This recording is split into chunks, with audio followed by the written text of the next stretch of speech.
l'ouverture du Grand Prix de Belgique de Formule 1.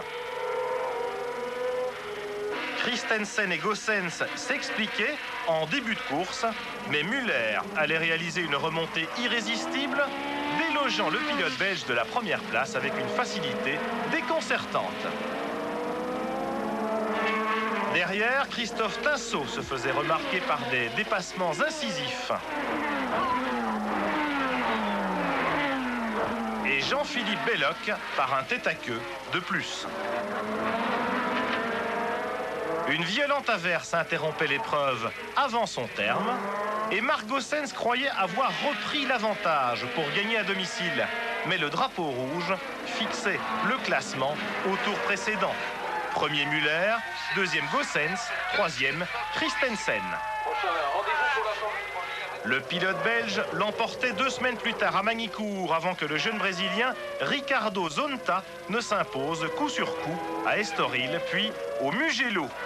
L'autodrome de Hockenheim devenait donc le théâtre d'une finale en apothéose entre Muller et Braque. La tension était grande entre les deux hommes et leur duel se soldait par des manœuvres d'intimidation à près de 300 km/h. Suivi par une collision en bonne et due forme à l'approche de la rapide chicane à Ayrton Senna. L'Allemand restait sur le carreau, contrairement à son rival suédois. Mais il était dit que Braque ne réussirait pas son hold-up. Il était arrêté au drapeau noir par la direction de course, pour la plus grande joie de Christophe Tinsault, vainqueur de cet ultime round, et de Jörg Müller, finalement sacré champion. Belle récompense que cette victoire de Tinsault, de loin le meilleur français, dans une discipline plus compétitive que jamais.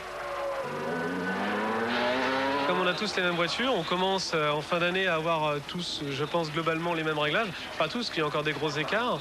Mais le moindre petit réglage, on peut gagner d'un seul coup 3, 4, voire 5 dixièmes. Quand on sait ce que c'est qu'un dixième sur un circuit, c'est énorme.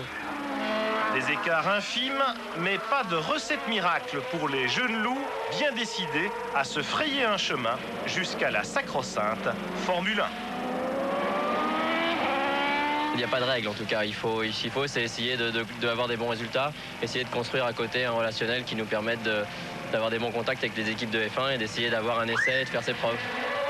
Une chance qu'a parfaitement su saisir Jörg Müller lors d'essais à Estoril avec l'écurie TWR Arrows. À 29 ans, le champion de Formule 3000 sera pilote d'essai chez Arrows l'an prochain. C'est ce qui s'appelle entrer en F1 par la fenêtre.